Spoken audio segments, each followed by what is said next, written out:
सत श्री अकाल जी। वाहिगुरू जी का खालसा वाहिगुरू जी की फतेह। दो चार गल्लां संगत दे नाल रूबरू हो के करनियां सी ਜਿਹੜੀਆਂ बड़ियां ਜ਼ਰੂਰੀ आ, क्योंकि बड़े तरह के भरम ते भुलेखे पा दिते जाते आ। ਉਹ दो चार गल्लां है कि पहली गल ਜਿਹੜੀ मैं क्लीयर करनी आ ते बड़ी जरूरी आ यह गल क्लीयर करनी भी मैं अकाली दल या होर कोई भी पार्टी नहीं ज्वाइन कर रहा। सो जिस तरह दीयां गल्लां कहियां गईयां, जिस तरह का एक बिरतांत या एक नैरेटिव सिरजिया जा रहा भी दीप सिद्धू अकाली दल ज्वाइन कर रहा, ये किसी गल च कोई आधार नहीं आ, ये बिना आधार तो कीतियां हुईयां गल्लां। सो मैं कोई भी पार्टी या अकाली दल नहीं ज्वाइन कर रहा। तुसीं निश्चिंत रहो इस गल तो भी थोड़े जज्बातां ते किते दीप सिद्धू कॉम्प्रोमाइज़ कर जूगा, समझौता कर जूगा या असीं पंजाब दे हक्कां नाल समझौता कर जांगे, ये कदे हो ही नहीं सकदा। सिद्धांतक लड़ाई लड़ रहे हैं आपां ते आपदे सिद्धांतां ते पंजाब दे हक्कां नाल कदे भी समझौता नहीं करांगे। दूजी गल जिहड़ी बहुत जरूरी है, एक पंजाब हरियाणा दी लड़ाई विढ़ दित्ती गई आ भी दीप सिद्धू ने हरियाणा दे लई कुछ कहा। इस गल नूं मैं दोबारा फिर संबोधन कर दिना और इनू हिंदी च गल करदे आ ताकि साडे हरियाणे वाले जिहड़े भरा उन्हां दे भी गल समझ च आ जाए।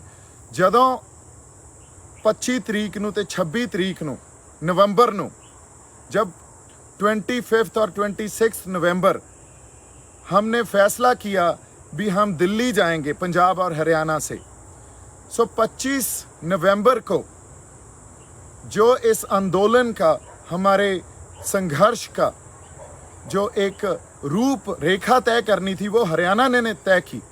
हरियाणा ने उस दिन बैरिकेड भी तोड़े, उस दिन वाटर कैनन्स को भी बंद किया और उखाड़ उखाड़ फेंका। तो एक संघर्ष का एक चेहरा और एक रूपरेखा जिसको तय किया गया, जो मिथी गई, वो हरियाणा ने मिथी। सो हरियाणा ने इस संघर्ष को शुरू किया और पंजाब ने दिल्ली जाने के लिए, और पंजाब ने 26 तारीख को उसी रूपरेखा को बरकरार रखा। सो हरियाणा और पंजाब तो कभी आपस में अलग हो ही नहीं सकते, और स्पेशली इस संघर्ष ने हरियाणा और पंजाब की जो कुछ दूरी थी उसको भी मिटा दिया और हमें एक कर दिया। हरियाणा के जो हमारे लोग हैं उनके ऊपर मुझे गर्व है, I am proud of them. और दूसरी बात, जब मैं जेल में बैठा था तो मुझे हरियाणा वालों ने ही संभाला, मेरे तो दोस्त बहुत हरियाणा में हैं। सो हरियाणा के अगेंस्ट तो मैं कभी कोई बात कर ही नहीं सकता क्योंकि वो भी हमारे ही हैं। पर जो मैं बात कर रहा था वो थी क्या थी, वो मैं पॉलिटिकल स्ट्रक्चर की या पॉलिटिकल स्ट्रगल की बात कर रहा था।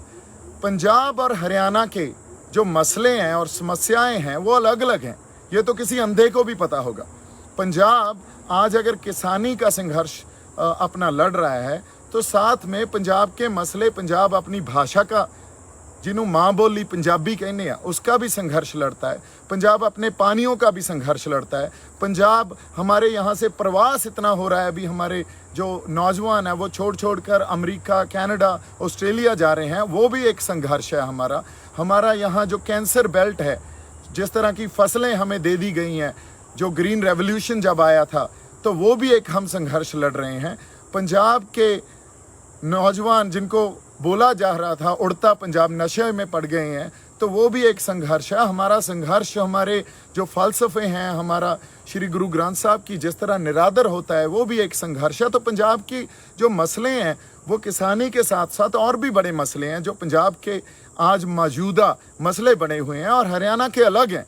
सो इस चीज़ को अगर समझिए तो जब कोई पॉलिटिकल स्ट्रगल होती है, जब हम सरकार के साथ लड़ते हैं, तो हरियाणा का संघर्ष हमेशा ही एक इंडियन सेंट्रिक होता है, क्योंकि उनका जो इतिहास है वो 1966 से शुरू हुआ है। उससे पहले तो हमारा एक कॉमन, एक साझा इतिहास है। हमारा पंजाब में इंडियन सेंट्रिक संघर्ष नहीं है, पंजाब में बड़ी तरह के संघर्ष लड़े गए हैं। पंजाब में अगर आप देखिए तो पंजाब में जिस तरह का हम संघर्ष पीसफुल लड़ रहे हैं ये भी लड़ा गया है। पंजाब में आर्म स्ट्रगल भी लड़ी गई है पंजाब में, और 1984 में जो सब कुछ हुआ वो भी हम सब ने विटनेस किया है। सो इसलिए अगर मैं कोई स्ट्रगल की बात करूं और पॉलिटिकल स्ट्रगल की बात करूं तो पंजाब से जिस तरह सरकार डील करती है और हरियाणा से डील करती है वो कंप्लीटली डिफरेंट है। सो उसी संदर्भ में मैंने वो बात की थी, बल्कि इस चीज़ को किसी भी नेगेटिव वे में नहीं लिया जाना चाहिए। अगर किसी को भी मेरे कहे हुए लफ्ज़ या जो मैंने बोला उससे कोई कन्फ्यूजन पैदा हुई है या किसी के दिल में कोई ठेस पहुंची है, तो मैं अपने लफ्ज़ रीफ्रेज करता हूं, उनको दोबारा ये बोलता हूं भी हरियाणा हमारा भाई है।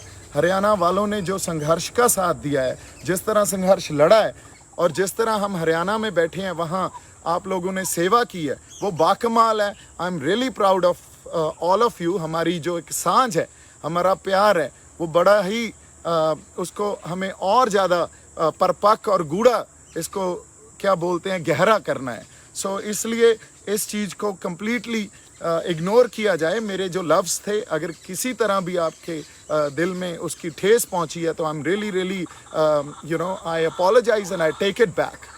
दूसरी बात, हुण एक ਬੱਬੂ ਮਾਨ ਤੇ ਮੇਰੀ ਕੋਈ ਜਿਹੜੀ ਪ੍ਰਤੀਕਿਰਿਆ ਸੀ ਤੇ ਉਹਨਾਂ ਤੇ ਜਿਹੜੀ ਮੈਂ ਗੱਲ ਕਹੀ ਉਹਨੂੰ ਕਿਵੇਂ ਲਿਆ ਗਿਆ। ਅਸੀਂ ਜਦੋਂ ਸੰਘਰਸ਼ ਲੜ ਰਹੇ ਹਾਂ ਤੇ ਪੰਜਾਬ ਦੀ ਖਾਤਰ ਤੁਰੇ ਹਾਂ, ਉੱਥੇ ਆਪਾਂ ਨਿੱਜੀ ਵੈਰ ਵਿਰੋਧਤਾ ਨਹੀਂ ਪਾਲ ਕੇ ਤੁਰੇ ਨਾ। ਇਹ ਤਾਂ ਬਹੁਤ ਛੋਟੀ ਗੱਲ ਹੁੰਦੀ ਆ, ਇਹ ਬੜੀ ਛੋਟੀ ਗੱਲ ਹੁੰਦੀ ਆ ਵੀ ਅਸੀਂ ਨਿੱਜੀ ਵੈਰ ਵਿਰੋਧ ਪਾਲ ਕੇ ਤੇ ਇੱਕ ਦੂਜੇ ਦੇ ਖਿਲਾਫ ਬਿਆਨਬਾਜ਼ੀ ਕਰਨ ਲੱਗ ਜਾਈਏ। ਨਹੀਂ, ਮੇਰਾ ਬੱਬੂ ਮਾਨ ਉਹਨਾਂ ਨਾਲ ਕੋਈ ਵੀ ਨਿੱਜੀ ਵੈਰ ਵਿਰੋਧ ਨਹੀਂ ਆ। ਨਿੱਜ ਤੇ ਜਾਂ ਪਰਸਨਲੀ ਮੈਂ ਉਹਨਾਂ ਦੀ ਇੱਜ਼ਤ ਕਰਦਾ, ਪਰ ਜਦੋਂ ਸਿਧਾਂਤਕ ਗੱਲ ਆਉਂਦੀ ਆ, ਸਿਧਾਂਤਕ ਗੱਲ ਕੀ ਆ, 26 ਤਰੀਕ ਨੂੰ ਉਹਨਾਂ ਨੇ ਕਿਹਾ, ਜਦੋਂ ਮੈਂ ਆਪਦੇ ਮੇਰੇ ਜਿਹੜੇ ਮਾਂ-ਬਾਪ ਉਹ ਮੈਨੂੰ ਦੁੱਖ ਹੋਇਆ ਜਾਂ ਉਦੋਂ ਮੈਂ ਜੋ ਰੋਇਆ ਜਦੋਂ ਇਸ ਦੁਨੀਆ ਨੂੰ ਛੱਡ ਕੇ ਚਲੇ ਗਏ, 26 ਤਰੀਕ ਨੂੰ ਮੈਂ ਉਵੇਂ ਹੀ ਰੋਇਆ। ਹੁਣ ਤੁਸੀਂ ਇੱਕ ਗੱਲ ਨੂੰ ਸਮਝੋ, 26 ਤਰੀਕ ਨੂੰ ਹੋਇਆ ਕੀ ਸੀ। 26 ਤਰੀਕ ਨੂੰ ਤਾਂ ਇੱਕ ਜੋ ਨਿਸ਼ਾਨ ਸਾਹਿਬ ਦੇ ਉਲਟ ਸਾਡੇ ਉਸ ਚਿੰਨ੍ਹ, ਜੋ ਸਾਡਾ ਸੱਭਿਆਚਾਰਕ ਚਿੰਨ੍ਹ ਵੀ ਆ, ਸਾਡਾ ਧਾਰਮਿਕ ਚਿੰਨ੍ਹ ਵੀ ਆ, ਸਾਡਾ ਸਭ ਕੁਛ ਹੀ ਉਹ ਆ, ਉਹਦੇ ਉਲਟ ਇੱਕ ਬਿਰਤਾਂਤ, ਇੱਕ ਨੈਰੇਟਿਵ ਸਿਰਜਿਆ ਗਿਆ ਵੀ ਯਾਰ ਇਹ ਤਾਂ ਬਹੁਤ ਗਲਤ ਹੋ ਗਿਆ ਤੇ ਸਭ ਕੁਛ ਜਿਹੜੇ ਬੰਦੇ ਲਾਲ ਕਿਲੇ 'ਚ ਗਏ ਉਹ ਤਾਂ ਗੁੰਮਰਾਹ ਕੀਤੇ ਹੋਏ ਲੋਕ ਸੀ, ਉਹਨਾਂ ਨੂੰ ਜਿਵੇਂ ਕੁਛ ਪਤਾ ਹੀ ਨਹੀਂ ਸੀ। ਹੁਣ ਉਹ ਨੈਰੇਟਿਵ ਕਿਸ ਗੱਲ ਦੇ ਉਲਟ ਗਿਆ? ਉਹ ਨੈਰੇਟਿਵ ਇੱਕ ਉਸ ਵੇਲੇ ਪੰਜਾਬ ਦਾ ਜੋ ਸੱਭਿਆਚਾਰ ਆ, ਪੰਜਾਬ ਦਾ ਇੱਕ ਸੱਭਿਆਚਾਰਕ ਹਿੱਸਾ ਜਾਂ ਧਰਮ ਦਾ ਸਾਡਾ ਇੱਕ ਚਿੰਨ੍ਹ ਆ, ਉਹਦੇ ਉਲਟ ਗਿਆ। ਉਹਦੇ ਨਿਸ਼ਾਨ ਸਾਹਿਬ ਹੀ ਲਹਿਰਾਇਆ ਸੀ ਨਾ। ਹੁਣ ਜਦੋਂ ਤੁਸੀਂ ਕੁਝ ਬਿਆਨ ਦਿੰਦੇ ਹੋ, ਲੋਕਾਂ ਨੂੰ ਇਹ ਨਹੀਂ ਪਤਾ ਹੁੰਦਾ ਤੁਹਾਡੇ ਮਨ 'ਚ ਕੀ ਆ, ਲੋਕਾਂ ਨੂੰ ਇਹ ਗੱਲ ਦਾ ਨਹੀਂ ਪਤਾ। ਲੋਕਾਂ ਨੇ ਤਾਂ ਤੁਹਾਡੇ ਬਿਆਨ ਨੂੰ ਸਮਝਣਾ ਹੁੰਦਾ, ਤੇ ਉਹਦੀ ਸਿੱਧੀ ਸਮਝ ਹੀ ਐਂ ਆਈ ਵੀ ਤੁਸੀਂ ਜੋ ਗੱਲ ਕਹੀ ਆ 26 ਤਰੀਕ ਨੂੰ ਜਿਹੜਾ ਨਿਸ਼ਾਨ ਸਾਹਿਬ ਚਲਾਇਆ ਗਿਆ, ਉਹਦੇ ਉਲਟ ਗੱਲ ਕਹੀ ਆ। ਕਿਉਂਕਿ ਇੱਕ ਗੱਲ ਅਸੀਂ ਯਾਦ ਰੱਖੀਏ ਹਮੇਸ਼ਾ, a man will always be judged through his conduct, his subsequent conduct and his posturing. ਇਹਦਾ ਮਤਲਬ ਕੀ ਆ?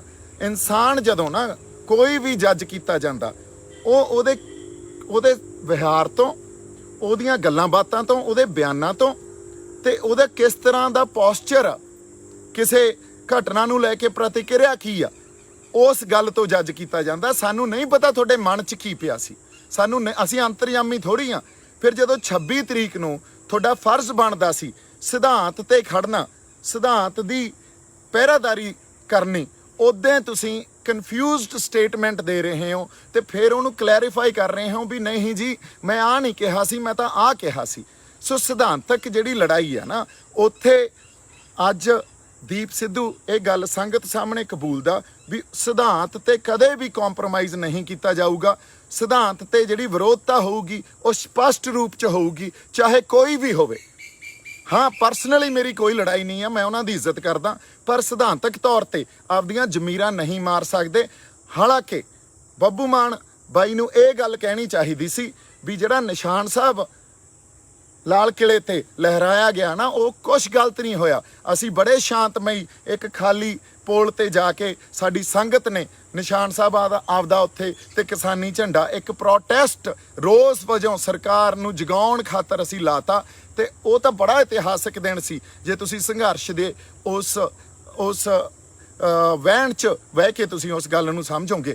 ਹੋਰ ਬੜੀ ਗੱਲ ਆ ਵੀ ਬੜੇ ਲੋਕ ਇਹ ਸੋਚਦੇ ਆ ਵੀ ਬੜਾ ਵੱਡਾ ਨੁਕਸਾਨ ਹੋ ਜਾਣਾ ਸੀ। ਨਹੀਂ, ਨੁਕਸਾਨ ਤਾਂ ਉਸ ਗੁਰੂ ਸਾਹਿਬ ਨੇ ਜਦੋਂ ਸਾਡੀ ਅੰਗ ਸੰਗ ਸਹਾਈ ਆ, ਸਾਨੂੰ ਉਸ ਨੁਕਸਾਨ ਤੋਂ ਤਾਂ ਬਚਾਇਆ ਨਾ। ਨਹੀਂ ਹੋਇਆ ਇਹਦਾ ਮਤਲਬ ਉਹ ਗੁਰੂ ਦੀ ਰਜ਼ਾ 'ਚ ਹੀ ਸਭ ਕੁਝ ਚੱਲ ਰਿਹਾ ਸੀ। ਨੁਕਸਾਨ ਤਾਂ ਬਹੁਤ ਹੋਰ, ਅਸੀਂ ਜਿਸ ਤਰ੍ਹਾਂ 26 ਨਵੰਬਰ ਨੂੰ ਗਏ ਸੀ, ਫਿਰ 26 ਜਨਵਰੀ ਤੱਕ ਉੱਥੇ ਬੈਠੇ ਸੀ, ਕਦੇ ਵੀ ਹੋ ਸਕਦਾ ਸੀ ਸਾਡਾ।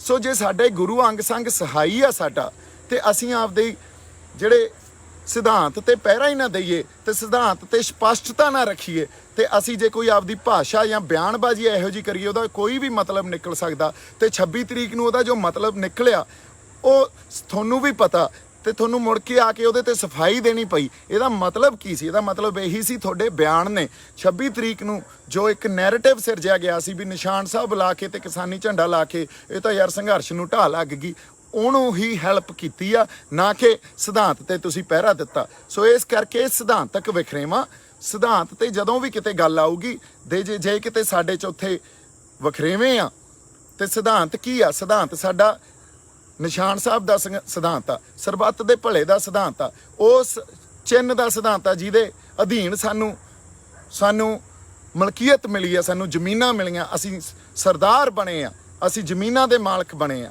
ਸੋ ਸਾਡੇ ਉਸ ਸਿਧਾਂਤ ਤੋਂ, ਸਾਡੇ ਉਹਨਾਂ ਚਿੰਨ੍ਹਾਂ ਤੋਂ ਅਸੀਂ ਮੁਨਕਰ ਨਹੀਂ ਹੋ ਸਕਦੇ। ਉਹਨਾਂ ਚਿੰਨ੍ਹਾਂ ਤੋਂ ਅਸੀਂ ਪਾਸੇ ਜਾ ਕੇ ਆਪਦੀਆਂ ਜ਼ਮੀਨਾਂ ਨਹੀਂ ਬਚਾ ਸਕਦੇ। ਪਹਿਲਾਂ ਜ਼ਮੀਰ ਜਿਉਂਦੀ ਰੱਖਣੀ ਪਊਗੀ, ਫਿਰ ਜ਼ਮੀਨ ਬਚਾਉਣੀ ਪਊਗੀ। ਸੋ ਫਿਰ ਹੀ ਜ਼ਮੀਨ ਬਚੂਗੀ। ਜੇ ਜ਼ਮੀਰ ਜਿਉਂਦੀ ਨਹੀਂ ਹੈ ਤਾਂ ਅੱਜ ਗਈ ਕਿ ਕੱਲ੍ਹ ਗਈ। ਇਸ ਕਰਕੇ ਜਦੋਂ ਸਿਧਾਂਤ ਤੇ ਗੱਲ ਆਵੇ ਉਦੋਂ ਸਪਸ਼ਟਤਾ ਹੋਣੀ ਬਹੁਤ ਜ਼ਰੂਰੀ ਆ। ਇਹ ਗੱਲ ਮੈਂ ਕਲੀਅਰ ਕਰ ਦੇਣੀ ਆ। ਬਾਕੀ ਕਿਸੇ ਤਰ੍ਹਾਂ ਦਾ ਕੋਈ ਨਿੱਜੀ ਵੈਰ ਵਿਰੋਧ ਨਹੀਂ ਆ। ਸਿਧਾਂਤ ਤੇ ਮੈਂ ਕਿਸੇ ਨੂੰ ਨਹੀਂ ਬਖਸ਼ਣਾ, ਚਾਹੇ ਫਿਰ ਕੋਈ ਵੀ ਹੋਵੇ। ਇਸ ਕਰਕੇ ਇਸ ਗੱਲ ਨੂੰ ਕਿਸੇ ਨਿੱਜ ਦੇ ਥਰੂ ਨਾ ਦੇਖਿਆ ਜਾਵੇ। ਇਹ ਗੱਲ ਇੱਕ ਵੱਡੇ ਪਰਪਸ 'ਚ ਕਹੀ ਹੋਈ ਗੱਲ ਸੀ। ਅਗਲੀ ਗੱਲ ਜਿਹੜੀ ਬਾਬਾ ਢੱਡਰੀਆਂ ਵਾਲੇ ਆ ਉਹਨਾਂ ਬਾਰੇ ਗੱਲ ਕਹੀ ਸੀ, ਉਹਨਾਂ ਨੂੰ ਮੈਂ ਇੱਕ ਹੋਰ ਬੇਨਤੀ ਕਰਦਾ ਵੀ ਤੁਸੀਂ ਸਿੱਖ ਪ੍ਰਚਾਰਕ ਹੋ, ਤੁਹਾਡੇ ਨਾਲ ਆਰਗਿਊ ਕਰਦਾ ਤਾਂ ਮੈਂ ਸੋਭਦਾ ਹੀ ਨਹੀਂ। ਤੁਹਾਨੂੰ ਤਾਂ ਬੜਾ ਪਤਾ ਹੋਣਾ ਚਾਹੀਦਾ ਸੀ। ਤੁਸੀਂ ਜਿਹੜੀ ਅਧਿਆਤਮ ਨੂੰ ਮਨੁੱਖੀ ਬੁੱਧੀ ਦੇ ਥਰੂ ਐਕਸਪਲੇਨ ਕਰਦੇ ਹੋ ਨਾ, ਤੁਹਾਡੇ ਬਹੁਤ ਵੀਡੀਓਜ਼ ਪਈਆਂ, ਤੁਸੀਂ ਪਲੀਜ਼ ਆਪ ਜਾ ਕੇ ਦੇਖੋ। ਅਧਿਆਤਮ ਨੂੰ ਤੇ ਗਿਆਨ ਨੂੰ ਸਿਰਫ ਤੁਸੀਂ ਦਿਮਾਗ ਤੱਕ, ਵੀ ਦਿਮਾਗ 'ਚ ਗਿਆਨ ਗ੍ਰਹਿਣ ਕਰੋ, ਇੱਥੋਂ ਤੱਕ ਸੀਮਤ ਕਰਦੇ ਹੋ। ਗਿਆਨ ਤਾਂ ਆਤਮਾ ਨਾਲ ਸੰਬੰਧ ਹੁੰਦਾ ਤੇ ਅਧਿਆਤਮ ਦਾ ਸੰਬੰਧ ਵੀ ਆਤਮਾ ਨਾਲ ਆ। ਸੋ ਇਸ ਕਰਕੇ ਤੁਸੀਂ ਜਿਸ ਤਰ੍ਹਾਂ ਵੀ ਗੁਰੂ ਜਿਹੜਾ ਤੇ ਗਿਆਨ ਕੀ ਆ, ਇੱਕ ਜਿਹੜਾ ਅਸੀਂ ਅੱਜ ਪੂਜੀ ਜਾਂਦੇ ਆ ਜਿਹਨੂੰ, ਉਹ ਤਾਂ ਜਰੀਆ, ਤੇ ਗਿਆਨ ਗੁਰੂ ਆ। ਤੇ ਗਿਆਨ ਨੂੰ ਤਾਂ ਇੱਥੇ ਦਿਮਾਗ 'ਚ ਅਸੀਂ ਸਮਝਣਾ ਹੁੰਦਾ ਨਹੀਂ। ਅਧਿਆਤਮ ਦੀਆਂ ਗੱਲਾਂ ਜਿਹੜੀਆਂ ਉਹ ਬੜੀਆਂ ਵੱਖਰੀਆਂ ਹੁੰਦੀਆਂ। ਅਧਿਆਤਮ ਦੀਆਂ ਗੱਲਾਂ ਵਿਆਖਿਆ ਤੋਂ ਵੀ ਪਰਾਂ ਦੀਆਂ ਹੁੰਦੀਆਂ। ਉਹ ਤਾਂ ਰੂਹਾਂ ਦੇ ਰਿਸ਼ਤੇ ਆ ਤੇ ਰੂਹਾਂ ਦੀ ਗੱਲ ਅਸੀਂ ਦਿਮਾਗ ਤੱਕ ਨਹੀਂ ਸੀਮਤ ਕਰ ਸਕਦੇ, ਮਨੁੱਖੀ ਬੁੱਧੀ ਤੱਕ ਸੀਮਤ ਨਹੀਂ ਕਰ ਸਕਦੇ। ਤੁਹਾਨੂੰ ਇਹਨਾਂ ਗੱਲਾਂ ਬਾਰੇ ਜ਼ਿਆਦਾ ਪਤਾ। ਸੋ ਇਸੇ ਕਰਕੇ ਜੇ ਮੈਂ ਤੁਹਾਡੇ ਨਾਲ ਇਹ ਗੱਲ ਕਰ ਰਿਹਾ ਤਾਂ ਮੈਂ ਦੁਬਾਰਾ ਕਹਿਣਾ ਵੀ ਮੈਂ ਤੁਹਾਡੇ ਨਾਲ ਆਰਗਿਊ ਕਰਦਾ ਸੋਭਦਾ ਨਹੀਂ। ਇੱਕ ਨਾ ਤੁਸੀਂ ਸਰਕਾਰ ਦੀਆਂ ਐਨਕਾਂ ਲਾ ਕੇ ਪਾਸੇ ਰੱਖੋ। ਸਰਕਾਰ ਜਿਵੇਂ ਗੱਲਾਂ ਨੂੰ ਦੇਖਦੀ ਆ ਜਾਂ ਡਿਫਾਈਨ ਕਰਦੀ ਆ, ਉਸ ਤਰ੍ਹਾਂ ਤੁਸੀਂ ਗੁਰੂ ਨੂੰ ਤੇ ਗਿਆਨ ਨੂੰ ਡਿਫਾਈਨ ਨਾ ਕਰੋ। ਜਾਂ ਜਿਵੇਂ ਤੁਸੀਂ ਕਿਹਾ ਵੀ ਇਹ ਗਰਮ ਖਿਆਲੀਏ, ਨਹੀਂ, ਮੈਂ ਤੁਹਾਨੂੰ ਬਾਬਾ ਜੀ ਗੱਲ ਇਹ ਕਹਿਣਾ, ਬੇਨਤੀ ਕਰਦਾ ਵੀ ਗਰਮ ਖਿਆਲੀ ਕੁਛ ਨਹੀਂ ਹੁੰਦਾ, ਨਰਮ ਖਿਆਲੀ ਵੀ ਕੁਛ ਨਹੀਂ ਹੁੰਦਾ। ਕਈ ਬੰਦਿਆਂ ਨੇ ਸਾਰੀ ਉਮਰ ਸੋਟੀ ਨਹੀਂ ਕਿਸੇ ਦੇ ਮਾਰੀ ਹੁੰਦੀ, ਉਹ ਬੜੇ ਵੱਡੇ ਯੋਧੇ ਬਣ ਜਾਂਦੇ ਆ, ਹਨਾ। ਉਹ ਸਰਕਮਸਟੈਂਸਸ ਕੀ ਆ, ਸਿਚੁਏਸ਼ਨ ਕੀ ਆ, ਉਹਨਾਂ ਦਾ ਪ੍ਰੇਰਨਾ ਦਾ ਸਰੋਤ ਕੀ ਆ, ਇਹ ਗੱਲ ਡਿਸਾਈਡ ਕਰਦੀ ਆ ਵੀ ਉਸ ਵੇਲੇ ਉਹ ਗਰਮ ਖਿਆਲੀ ਆ ਕਿ ਨਰਮ ਖਿਆਲੀ ਆ। ਸੋ ਇਹ ਤਾਂ ਸਰਕਾਰ ਦੀਆਂ ਬਣਾਈਆਂ ਹੋਈਆਂ, ਇਹ ਕੰਪਾਰਟਮੈਂਟਲਾਈਜੇਸ਼ਨ ਕੀਤੀ ਹੋਈ ਆ ਸਰਕਾਰ ਦੀ, ਜਾਂ ਜਿਹੜਾ ਸਟੇਟ ਆ ਇਹ ਉਹਨਾਂ ਦੀ ਕੰਪਾਰਟਮੈਂਟਲਾਈਜੇਸ਼ਨ ਜਾਂ ਉਹਨਾਂ ਦੀ ਬਾਈਨਰੀਜ਼ ਜਾਂ ਧਿਰਾਂ ਕ੍ਰੀਏਟ ਕੀਤੀਆਂ ਹੋਈਆਂ ਵੀ ਆਹ ਫਲਾਨਾ ਨਰਮ ਖਿਆਲੀ ਆ ਤੇ ਆਹ ਗਰਮ ਖਿਆਲੀ ਆ। ਅਦਰਵਾਈਜ਼ ਸਰਕਮਸਟੈਂਸਸ ਡਿਸਾਈਡ ਕਰਦੇ ਆ ਬੰਦੇ ਦਾ ਬਿਹੇਵੀਅਰ ਕੀ ਆ ਤੇ ਉਸ ਬਿਹੇਵੀਅਰ ਦੇ ਨਾਲ ਤੁਸੀਂ ਐਕਸ਼ਨ ਕੀ ਲੈ ਰਹੇ ਹੋ। ਸੋ ਮੇਰੀ ਬੇਨਤੀ ਇੰਨੀ ਆ, ਜਿਸ ਤਰ੍ਹਾਂ ਤੁਸੀਂ ਆ ਨਵੇਂ ਗਿਆਨ ਵਿਗਿਆਨ ਜਾਂ ਮਾਡਰਨ ਐਜੂਕੇਸ਼ਨ ਦੇ ਥਰੂ ਅਧਿਆਤਮ ਨੂੰ, ਗੁਰੂ ਨੂੰ ਤੇ ਗਿਆਨ ਨੂੰ ਡਿਫਾਈਨ ਕਰਦੇ ਹੋ, ਇਹਦੇ ਬਾਰੇ ਤੁਹਾਨੂੰ ਇੱਕ ਵਾਰੀ ਦੁਬਾਰਾ ਆਪ ਸੋਚਣਾ ਚਾਹੀਦਾ ਜੀ। ਤੀਜੀ ਗੱਲ ਜਿਹੜੀ ਬੜੀ ਜ਼ਰੂਰੀ, ਇੱਕ ਹੋਰ ਗੱਲ ਆਪਣੀ ਕਰਨੀ ਆ ਵੀ ਅੱਜ ਤੱਕ ਮੈਂ ਇਹ ਕਹਿੰਦਾ ਆ ਰਿਹਾ, ਸੰਘਰਸ਼ ਸਾਡਾ ਸਾਂਝਾ, ਅਸੀਂ ਇਕੱਠੇ ਹੋ ਕੇ ਲੜੀਏ। ਚਲੋ ਪੁਰਾਣੀਆਂ ਗੱਲਾਂ ਜੋ ਹੋ ਗਈਆਂ ਉਹਦੇ ਤੇ ਮਿੱਟੀ ਪਾਈਏ, ਇਕੱਠੇ ਹੋ ਕੇ ਲੜੀਏ, ਏਕੇ 'ਚ ਰਹਿ ਕੇ ਲੜੀਏ। ਤੁਸੀਂ ਵੇਖੋ ਡਿਬਡਬਾ ਸਾਹਿਬ, ਨਵਰੀਤ ਨੇ ਆਪਦੀ ਜਾਨ ਵਾਰ ਗਿਆ, ਉਹ ਡਿਬਡਬਾ ਸਾਹਿਬ ਵੀ ਉੱਥੋਂ ਸੰਘਰਸ਼ ਤੋਂ ਉਹਨਾਂ ਦਾ ਦਿਲ ਟੁੱਟਿਆ। ਉਹ ਮੈਨੂੰ ਐਂ ਲੱਗਦਾ, ਇਹ ਮੇਰੀ ਅੰਡਰਸਟੈਂਡਿੰਗ ਆ, ਹੋ ਸਕਦਾ ਮੈਂ ਗਲਤ ਵੀ ਹੋਵਾਂ, ਪਰ ਉਹ ਸੰਘਰਸ਼ ਤੋਂ ਪਾਸੇ ਹੋ ਗਏ ਜਾਂ ਕੀਤੇ ਗਏ। ਜਿਹੜੇ ਬੰਦੇ ਜਿਨ੍ਹਾਂ ਦੇ ਪਰਿਵਾਰ ਜਾਨ ਮਾਰ ਗਏ, ਆਪਦੀ ਵਾਰ ਗਏ ਸੰਘਰਸ਼ ਤੋਂ, ਜਿਨ੍ਹਾਂ ਨੇ ਕੁਰਬਾਨੀਆਂ ਕਰਤੀਆਂ, ਅਸੀਂ ਉਹਨਾਂ ਨੂੰ ਕਿਵੇਂ ਦਰਕਿਨਾਰ ਕਰ ਸਕਦੇ ਹਾਂ? ਸੋ ਏਕੇ 'ਚ ਰਹਿ ਕੇ ਇਕੱਠੇ ਹੋ ਕੇ ਅਸੀਂ ਸੰਘਰਸ਼ ਲੜੀਏ। ਅੱਜ ਸਾਡੇ ਕਿਸੇ ਬੰਦੇ ਤੇ ਅੱਜ ਮੈਂ ਜਿਵੇਂ ਲੱਖੇ ਦੇ ਘਰੇ ਜਾ ਕੇ ਮਾਤਾ ਨੂੰ ਤੇ ਬਾਪੂ ਜੀ ਨੂੰ ਮਿਲ ਕੇ ਆਇਆ, ਸਿਰਫ ਪਰਿਵਾਰ ਨੂੰ ਇੱਕੋ ਹੀ ਗੱਲ ਕਹਿ ਕੇ ਆਇਆ ਵੀ ਅਸੀਂ ਐਜ਼ ਆ ਫੈਮਿਲੀ ਤੁਹਾਡੇ ਨਾਲ ਆ ਜੀ। ਇਹ ਗੱਲਾਂ ਆਪਾਂ ਨੂੰ ਨਜਿੱਠਣੀਆਂ ਪੈਣੀਆਂ, ਇਕੱਠੇ ਰਲ ਮਿਲ ਕੇ ਨਜਿੱਠਣੀਆਂ ਪੈਣੀਆਂ। ਸੋ ਕੋਈ ਗੱਲ ਨਹੀਂ, ਜੇ ਕੱਲ੍ਹ ਨੂੰ ਕੋਈ ਭੀੜ ਪੈਂਦੀ ਆ ਤਾਂ ਮੈਂ ਸਿਰਫ ਇੱਕ ਫੋਨ ਕਾਲ ਅਵੇ ਆ, ਤੇ ਤੁਸੀਂ ਜਦੋਂ ਵੀ ਮੇਰੇ ਨਾਲ ਕਿਸੇ ਵੀ ਤਰ੍ਹਾਂ ਗੱਲ ਕਰ ਸਕਦੇ ਹੋ। ਤੇ ਬਾਕੀ ਮੈਂ ਉਹ ਸਾਰੇ ਪ੍ਰੋਸੈਸ 'ਚੋਂ ਲੰਘਿਆ ਆ। ਹਜੇ ਲੱਖੇ ਨੇ ਫੇਸ ਕਰਨਾ, ਜਾਂ ਤਾਂ ਬਾਰ-ਬਾਰ ਗੱਲ ਨਿਬੜਦੀ ਆ ਤਾਂ ਬਾਹਲੀ ਵਧੀਆ ਗੱਲ ਆ। ਪਰਮਾਤਮਾ ਅਕਾਲ ਪੁਰਖ ਵਾਹਿਗੁਰੂ ਜਿਹੜਾ ਉਹ ਮਿਹਰ ਕਰਦੇ, ਜੇ ਨਹੀਂ ਨਿਬੜਦੀ ਤਾਂ ਆਪਾਂ ਨਾਲ ਖੜੇ ਆ। ਸੋ 3-4 ਜਿਹੜੀਆਂ ਗੱਲਾਂ ਆਪਣੀਆਂ ਕਰਨੀਆਂ ਬੜੀਆਂ ਜ਼ਰੂਰੀ ਸੀ। ਇੱਕ ਤਾਂ ਮੈਂ ਕੋਈ ਪਾਰਟੀ ਨਹੀਂ ਜੁਆਇਨ ਕਰ ਰਿਹਾ, ਦੂਜਾ ਹਰਿਆਣੇ ਤੇ ਪੰਜਾਬ 'ਚ ਬਹੁਤ ਗੂੜੀ ਸਾਂਝ ਆ, ਤੇ ਉਸ ਸਾਂਝ ਨੂੰ ਅਸੀਂ ਹੋਰ ਗੂੜਾ ਕਰਨਾ।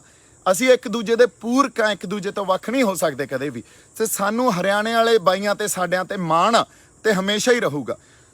ਤੀਜਾ, ਬੱਬੂ ਮਾਨ ਨਾਲ ਮੇਰਾ ਕੋਈ ਨਿੱਜੀ ਵੈਰ ਵਿਰੋਧ ਨਹੀਂ ਆ, ਉਹ ਗੱਲ ਸਿਧਾਂਤਕ ਆ, ਗੱਲ ਜ਼ਮੀਰਾਂ ਦੀ ਆ। ਉਹ ਜਦੋਂ ਬਿਆਨ ਦੇਣ ਤਾਂ ਉਹ ਡਟ ਕੇ ਸਪਸ਼ਟ ਰੂਪ 'ਚ ਬਿਆਨ ਦੇਣ। ਤੁਸੀਂ ਆਪ ਇਸ ਗੱਲ ਦਾ ਫੈਸਲਾ ਕਰ ਸਕਦੇ ਹੋ ਜੇ ਮੈਂ ਕੋਈ ਗਲਤ ਗੱਲ ਕਹੀ ਹੋਵੇ। ਚੌਥੀ, ਜਿਹੜੇ ਢੱਡਰੀਆਂ ਵਾਲੇ ਬਾਬੇ ਆ, ਉਹਨਾਂ ਨੇ ਜਿਸ ਤਰ੍ਹਾਂ ਧਰਮ ਨੂੰ, ਜਿਸ ਤਰ੍ਹਾਂ ਗੁਰੂ ਨੂੰ, ਗਿਆਨ ਨੂੰ, ਅਧਿਆਤਮ ਨੂੰ ਡਿਫਾਈਨ ਕੀਤਾ, ਉਹ ਇੱਕ ਨਵੇਂ ਗਿਆਨ ਵਿਗਿਆਨ ਤੇ ਇੱਕ ਮਾਡਰਨ ਜਿਹੜੀ ਇਹ ਐਜੂਕੇਸ਼ਨ ਚੱਲ ਰਹੀ ਆ ਉਸ ਆਧਾਰ ਤੇ ਡਿਫਾਈਨ ਕਰੀ ਜਾਂਦੇ ਆ। ਪਰ ਇਹ ਗੱਲਾਂ ਜਿਹੜੀਆਂ, ਇਹ ਰਮਜ਼ਾਂ ਜਿਹੜੀਆਂ, ਇਹਨਾਂ ਨੂੰ ਸਮਝਣ ਵਾਸਤੇ ਮੈਨੂੰ ਐਂ ਲੱਗਦਾ ਵੀ ਉਹ ਵਾਕਈ ਕੋਈ ਬ੍ਰਹਮ ਗਿਆਨੀ ਹੀ ਵਿਆਖਿਆ ਕਰ ਸਕਦਾ, ਸਾਡੇ ਕਿੱਥੇ ਵੱਸ ਦੀ ਗੱਲ ਆ। ਸੋ ਉਹਨਾਂ ਨੂੰ ਮੈਂ ਇੱਕ ਵਾਰੀ ਇਹ ਵੀ ਗੱਲ ਕਹਿਣਾ ਵੀ ਬੜੇ ਸੰਗਤ ਦੇ ਮਨਾਂ 'ਚ ਜਦੋਂ ਤੁਸੀਂ ਇਹੋ ਜਿਹੀਆਂ ਗੱਲਾਂ ਕਰਦੇ ਹੋ ਉਦੋਂ ਦੁੱਖ ਹੁੰਦਾ, ਪਰ ਕੋਈ ਕਹਿੰਦਾ ਨਹੀਂ। ਤੇ ਮੈਂ ਆ ਕੇ ਇਹ ਗੱਲਾਂ ਛੇੜ ਲੀਆਂ। ਇਸ ਲਈ ਮੈਨੂੰ ਬਹੁਤ ਬੰਦੇ ਇਹ ਵੀ ਕਹਿ ਰਹੇ ਆ ਵੀ ਬਾਈ ਇੰਨੇ ਫਰੰਟ ਇੱਕੋ ਵਾਰੀ ਖੋਲ੍ਹਤੇ ਯਾਰ। ਬਾਈ ਜੀ, ਜਦੋਂ ਸਿਧਾਂਤ ਤੇ ਗੱਲ ਆਊਗੀ ਉਦੋਂ ਚਾਹੇ 15-20-100 ਫਰੰਟ ਕਿਹੜਾ ਨਾ ਇਕੱਠੇ ਖੁੱਲ੍ਹ ਜਾਣ, ਉਦੋਂ ਸਰਕਾਰ ਨਾਲ ਵੀ ਲੜਾਂਗੇ ਤੇ ਉਹਨਾਂ ਬੰਦਿਆਂ ਨਾਲ ਵੀ ਲੜਾਂਗੇ ਜਿਹੜੇ ਬੰਦੇ ਸਿਧਾਂਤ ਤੇ ਪਹਿਰਾ ਨਹੀਂ ਦਿੰਦੇ। ਸੋ ਸਿਧਾਂਤਕ ਵਿਰੋਧਤਾ ਜਾਰੀ ਰਹੂਗੀ, ਸਪਸ਼ਟ ਤੇ ਖੁੱਲ੍ਹੇ ਰੂਪ 'ਚ ਜਾਰੀ ਰਹੂਗੀ। ਅਦਰਵਾਈਜ਼ ਨਿੱਜੀ ਤੌਰ ਤੇ ਕਿਸੇ ਨਾਲ ਕੋਈ ਵੈਰ ਵਿਰੋਧ ਨਹੀਂ ਆ। ਸੰਘਰਸ਼ ਅਸੀਂ ਏਕੇ 'ਚ ਰਹਿ ਕੇ ਲੜੀਏ, ਏਕਾ ਹੀ ਸਾਡੀ ਤਾਕਤ ਆ, ਤੇ ਉਸੇ ਆਧਾਰ ਤੇ ਅਸੀਂ ਜਿੱਤ ਆਪਦੀ ਉੱਥੋਂ ਲੈ ਕੇ ਪੰਜਾਬ ਨੂੰ ਤੇ ਆਪਦੇ ਘਰਾਂ ਨੂੰ ਵਾਪਸ ਆ ਸਕਦੇ ਹਾਂ। ਇੰਨੀਆਂ ਕੁ ਗੱਲਾਂ ਮੈਂ ਤੁਹਾਡੇ ਨਾਲ ਕਰਨੀਆਂ ਸੀ। ਬਾਕੀ ਜਿਹੜੇ ਸਾਡੇ ਸਿੰਗਰ ਭਰਾਵਾਂ ਨੇ ਸਾਥ ਦਿੱਤਾ, ਉਹਨਾਂ ਦੇ ਨਾਲ ਤਾਂ ਹਮੇਸ਼ਾ ਹੀ ਖੜੇ ਆ। ਪਰ ਕਈ ਬੰਦਿਆਂ ਨੇ ਜਿਨ੍ਹਾਂ ਨੇ ਨਹੀਂ ਸਾਥ ਦਿੱਤਾ, ਜਿਨ੍ਹਾਂ ਨੇ ਪੰਜਾਬ ਦੇ ਲੋਕਾਂ ਨੇ ਤੁਹਾਡਾ ਪ੍ਰੋਫੈਸ਼ਨ ਵੀ, ਤੁਹਾਡਾ ਸਭ ਕੁਝ ਚਲਾਇਆ। ਤੁਸੀਂ ਪੰਜਾਬ ਤੇ ਜਦੋਂ ਭੀੜ ਪਈ ਆ ਤਾਂ ਕਲਾਕਾਰ ਭਾਈਚਾਰੇ ਨੇ ਜਿਹੜੇ ਨੇ ਸਾਥ ਦਿੱਤਾ ਬਾਈ ਜੀ, ਉਹ ਤਾਂ ਨਾਲ ਹੀ ਆ। ਜਿਨ੍ਹਾਂ ਨੇ ਨਹੀਂ ਦਿੱਤਾ ਉਹਨਾਂ ਨੂੰ ਫਿਰ ਆਪ ਸੋਚ ਲੈਣੀ ਚਾਹੀਦੀ ਆ ਗੱਲ। ਪਰ ਜੇ ਮੈਂ ਫਿਰ ਵੀ ਕਿਸੇ ਟੋਟੈਲਿਟੀ 'ਚ ਮੇਰੇ ਤੋਂ ਇਹ ਗੱਲ ਹੋ ਗਈ ਹੋਵੇ ਵੀ ਸਾਡੇ ਸਿੰਗਰ ਵੀ ਨਾਲ ਨਹੀਂ ਆ, ਨਹੀਂ, ਉਹ ਵੀ ਮੈਂ ਗੱਲ ਨੂੰ ਦੁਬਾਰਾ ਰੀਫਰੇਜ਼ ਕਰਦਾ। ਉਹ ਜਿਹੜੀ ਉਹਦਾ ਮਕਸਦ ਇਹੀ ਸੀ ਵੀ ਜਦੋਂ ਲੋੜ ਪੈਂਦੀ ਆ, 26 ਤਰੀਕ ਨੂੰ ਲੋੜ ਸੀ ਬਾਈ। 26 ਤਰੀਕ ਨੂੰ ਲੋੜ ਕਿਉਂ ਸੀ ਤੁਸੀਂ ਇਹ ਵੇਖੋ। ਉਸ ਵੇਲੇ ਸਰਕਾਰ ਨੇ ਇੱਕ ਨੈਰੇਟਿਵ ਚਲਾਇਆ। ਉਹ ਨੈਰੇਟਿਵ ਕੀ ਸੀ? ਨਿਸ਼ਾਨ ਸਾਹਿਬ ਨੂੰ ਉੱਥੋਂ, ਜਾਂ ਇੱਕ ਸਾਡੇ ਫਲਸਫੇ ਨੂੰ, ਸਿੱਖ ਫਲਸਫੇ ਨੂੰ, ਕੌਮ ਦੇ ਫਲਸਫੇ ਨੂੰ ਉੱਥੋਂ ਗਾਇਬ ਹੀ ਕਰ ਦੇਣਾ। ਇੱਕ ਵਾਰੀ ਤਾਂ ਇਸ ਨੈਰੇਟਿਵ 'ਚ ਸਾਡੀ ਲੀਡਰਸ਼ਿਪ ਵੀ ਆਈ, ਉਹਨਾਂ ਨੇ ਸਾਥ ਦਿੱਤਾ। ਹੁਣ ਉਦੋਂ ਤਾਂ ਉੱਥੇ ਹੋ ਸਕਦਾ ਸਾਡੇ ਬੰਦੇ ਆਈਸੋਲੇਟ ਹੋ ਗਏ ਹੁਣ, ਨਿਸ਼ਾਨ ਸਾਹਿਬ ਵੀ ਘਟ ਗਏ ਹੁਣ, ਤੇ ਅਸੀਂ ਦੇਖਿਆ ਵੀ ਉੱਥੇ ਨਿਸ਼ਾਨ ਸਾਹਿਬ ਸੰਸਕਾਰ ਵੀ ਹੋਏ ਉਸੇ ਡਰ 'ਚੋਂ, ਜਿਹੜਾ ਡਰ ਮਾਨਸਿਕਤਾ 'ਚ ਪਾਤਾ। ਪਰ ਲੌਂਗ ਰਨ 'ਚ ਤੁਸੀਂ ਦੇਖੋਗੇ ਤਾਂ ਲੌਂਗ ਰਨ 'ਚ ਅੱਜ ਸਾਡੀ ਲੀਡਰਸ਼ਿਪ ਨੂੰ ਚਿੱਠੀਆਂ ਲਿਖਣੀਆਂ ਪੈ ਰਹੀਆਂ। ਅਗਲੇ ਤਾਂ ਮੀਟਿੰਗ ਲਈ ਨਹੀਂ ਸਾਨੂੰ ਬੁਲਾ ਰਹੇ। ਸੋ ਤੁਸੀਂ ਗੱਲਾਂ ਨੂੰ ਜੇ ਆਪਾਂ ਸਮਝਾਂਗੇ ਨਹੀਂ, ਗੱਲਾਂ ਨੂੰ ਵਿਚਾਰਾਂਗੇ ਨਹੀਂ, ਤੇ ਅਸੀਂ ਗੱਲਾਂ ਨੂੰ ਜਦੋਂ ਇੱਕ ਉਸ ਕਟਹਿਰੇ 'ਚ ਪਾ ਕੇ ਨਹੀਂ ਦੇਖਾਂਗੇ ਜਿਹੜਾ ਵਿਵੇਕ ਸਾਨੂੰ ਗੁਰੂ ਸਾਹਿਬ ਨੇ ਦਿੱਤਾ, ਫਿਰ ਸਾਡੇ ਪੱਲੇ ਕੁਛ ਨਹੀਂ ਪੈਣਾ। ਫਿਰ ਆਈਂ ਤੁਰਦੇ ਫਿਰਦੇ ਅਸੀਂ ਟਾਈਮ ਹੀ ਪਾਸ ਕਰਾਂਗੇ। ਮੇਰੇ ਵੱਲੋਂ ਬਹੁਤ ਸਾਰਾ ਪਿਆਰ ਤੇ ਸਤਿਕਾਰ। ਜਿਉਂਦੇ ਵਸਦੇ ਰਹੋ। ਮੈਂ ਕਦੇ ਵੀ ਕਿਸੇ ਦੇ ਉਲਟ ਨਿੱਜ ਦੇ ਤੌਰ ਤੇ ਜਾ ਕੇ ਕਦੇ ਵੀ ਗੱਲ ਨਹੀਂ ਕਰ ਸਕਦਾ। ਮੇਰਾ ਜਿਹੜਾ ਵਿਰੋਧ ਜਾਂ ਮੇਰਾ ਕਿਸੇ ਤਰ੍ਹਾਂ ਦੀ ਵੀ ਕੋਈ ਸਟੇਟਮੈਂਟ ਹੋਊਗੀ ਉਹ ਸਿਧਾਂਤ ਦੇ ਆਧਾਰ ਤੇ ਹੋਊਗੀ। ਨਿੱਜੀ ਮੇਰੀ ਕੋਈ ਲੜਾਈ ਨਹੀਂ ਆ। ਸਾਡੀ ਲੜਾਈ ਪੰਜਾਬ ਦੀ ਆ। ਪੰਜਾਬ ਲਈ ਖੜੇ ਆ ਤੇ ਪੰਜਾਬ ਲਈ ਲੜ ਰਹੇ ਆ। ਆਪਦੀ ਧਰਤੀ, ਆਪਦੇ ਲੋਕਾਂ ਲਈ ਲੜ ਰਹੇ ਆ। ਇਸ ਲਈ ਵਚਨਬੱਧ ਆ। ਵਾਹਿਗੁਰੂ ਜੀ ਕਾ ਖਾਲਸਾ, ਵਾਹਿਗੁਰੂ ਜੀ ਕੀ ਫਤਿਹ। ਪੰਜਾਬ ਅਤੇ ਪੰਜਾਬੀਅਤ ਨਾਲ ਜੁੜਿਆ ਹਰ ਮੁੱਦਾ, ਹਰ ਖਬਰ ਨਿਰਪੱਖ ਤਰੀਕੇ ਨਾਲ ਤੁਹਾਡੇ ਤੱਕ ਪਹੁੰਚਣ ਦੀ ਕੋਸ਼ਿਸ਼ ਵਿੱਚ ਤੁਸੀਂ ਵੀ ਦੇਵੋ ਸਾਡਾ ਸਾਥ। ਤਾਂ ਹੁਣੇ ਲਾਈਕ ਕਰੋ ਸਾਡਾ ਫੇਸਬੁੱਕ ਪੇਜ, ਸਬਸਕ੍ਰਾਈਬ ਕਰੋ YouTube ਤੇ ਅਤੇ ਫੋਲੋ ਕਰੋ ਇੰਸਟਾ ਅਤੇ ਟਵਿੱਟਰ ਤੇ ਨਿਰਪੱਖ ਪੋਸਟ। ਖਬਰ ਦੀ ਨਿਰਪੱਖ ਆਵਾਜ਼। ਵਿਜ਼ਿਟ ਕਰੋ www.nirpakhpost.com।